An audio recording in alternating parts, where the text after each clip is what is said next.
Most of what I'm going to show you is pertaining to a paper we released almost 1.5 years now, but there's also some new stuff in here.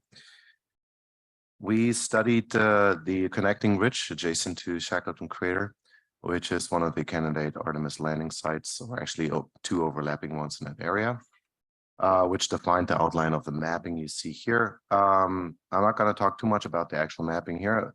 Safe to say our traverse studies are resting on the geomorphic mapping you see here. We differentiated between different regolith textures. We're going to zoom in on this area is where we put down the traverses for various reasons that I will show you. So the area on the actual connecting ridge, which goes to the picture in this direction, and adjacent crater rim of Shackleton.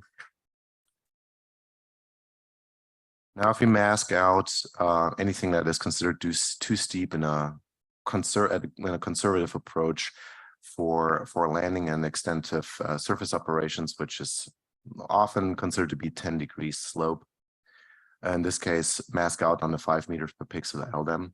This is what we're left with. Then we want to focus on the areas that provide us with sufficient illumination so that there's more planning flexibility for the exact timing of the landing and initial surface operations to make sure the area is illuminated. And there are only really two peaks of extended sun visibility. One is on, you can barely see it, but those areas are pretty small, but they're there, those red splotches here and over here. Now, this is a really broad area with very gentle slopes, and the extensive illumination areas here has been studied for various missions as landing sites, including the Hopper mission. We also mapped blocks, partially based on previous efforts to map the blocks in that area, boulders. So you don't want to land too close to them. You don't want to land too far away from them. This is one of the areas that offers over 70% sun visibility in the considered time frame, that is the late 2020s, but it really doesn't change all too much within a few years. The Earth visibility, on the hand, is always pretty bad and sketchy, so it varies throughout the entire area of between 20 to 60%. So if you really want to move a relay satellite, is absolutely desirable. The first 3 blocks outlined by the orange squares would be in immediate vicinity to the landing site if we put down a landing site within those areas of high sun visibility. And that area up here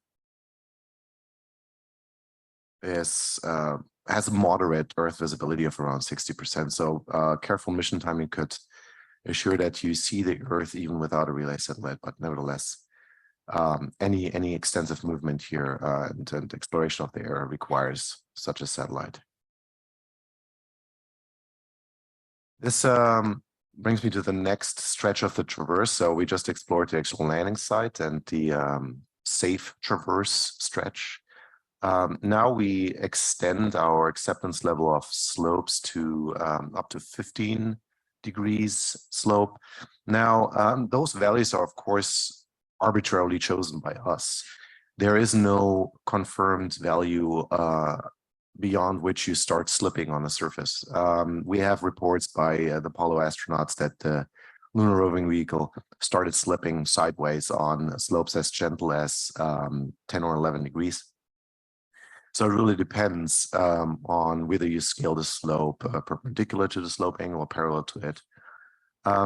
Nevertheless, a small car-sized roving vehicle should be moderately stable on a 15-degree slope if it is carefully chosen. So this new mask hides away anything that is beyond, that's steeper than 15 degrees, which leaves us with more area to explore, and it now opens up a path along the connecting ridge. Now what you see here is in red is the sun visibility, which ranges from dark areas that are at 15% sun visibility throughout the considered time frame, the late 2020s, up to 70%. So the crest of the connecting ridge can get up to 70%. Some select areas can get more than that. Now we want to find a traverse that is not too horrible when it comes to sun visibility, but that is a secondary concern. As we will see later, we can work around it. And stays within our slope allowance and hits as many of those boulders and interesting spots as we can. If you choose a timing around sun azimuth of 140 degrees west, so the ridge is illuminated from this side, it guarantees that you have some illumination on the far side facing flank of the ridge, which is where we would like to traverse. So that would put us shortly after the new moon. So obviously there would be stops during the traverse at which you wait for the optimal point of time to continue to traverse. We want to go this way, so on the far side facing flank, not on the near side facing flank. That's that blue line here. Apologies because the morphologic map is in the background, so obviously it's a lot of different colors. But we are traversing on the far side facing flank of the connecting ridge. We want to go there because there's one of those ominous blocky knobs that we and other authors found all around Shackleton, and they might be degraded ejecta blocks pertaining to the Shackleton impact event. So they might be very important to date the Shackleton impact, and also they might be crustal material excavated from deeper that could offer insights to the SPA formation, South Pole Aitken Basin, on whose rim we are here after all. But also regolith formation rates, because that stuff starts to get covered by regolith, and if we know the age, then we can estimate the regolith formation age. This traverse will end at this point, which is marked by that purple arrow here. That offers us at a elevation of 1 meter above the ground. So let's assume that the size of the rover, more or less, that's comparable to the Mars rovers, which actually stand up higher. They're actually at the eye level of an average human. Nevertheless, at that point, you see the floor of Shackleton. So with the light reflected from the inner walls, we could make direct observations of the interior of the Shackleton crater. And that's why we have the traverse end here, and then that stretch and the next stretch then is called the increased risk one. And there's a lot of blocks here.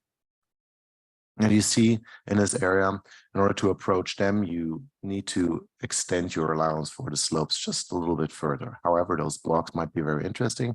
They surround a fresher small crater perched on the rim of Shackleton crater. So it's also stuff that probably was ejected and then re-ejected by the smaller impact and shocked according to the impact event that formed Shackleton. So this increased risk, that traverse stretch that starts here, accepts slopes up to 16 degrees. So just a minor increase. We did that because that's according to the 5 meter LDAM, of course. So anything is taken within that frame of error of 5 meters per pixel LDAM. Nevertheless, according to the data, that opens a path down from the rim of Shackleton down its outer rim wall into this degraded crater where that blue unit sits. And that's why 16 degrees. Now sun visibility gets very low here. We want to go this way because there's the freshest crater that we found in the entire mapping area according to morphology, but also the spectral signature. So this crater is really, really fresh. There's tons of blocks around it, of course, that we can drive by as we descend the outer wall of Shackleton. It's the red line you see here. And eventually we want to go into that degraded crater. As I said, the sun visibility gets very low. As we traverse down the outer rim, it gets worse and worse and worse. Nevertheless, if we choose a sun azimuth of 100 degrees east, that would be around a week after full moon, the illumination would be optimal. So we could perch ourselves at one of those locations here with a moderate sun visibility, wait until the optimal point of time to traverse further down. Why do we want to go there? Well, There is a PSR down here, but that's not the main reason.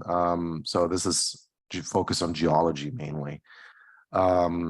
There's this flat crater floor, which is actually one of the only real geologic contacts we see. Other than that, it's just different regolith textures transitioning into each other, which form our geomorphic units.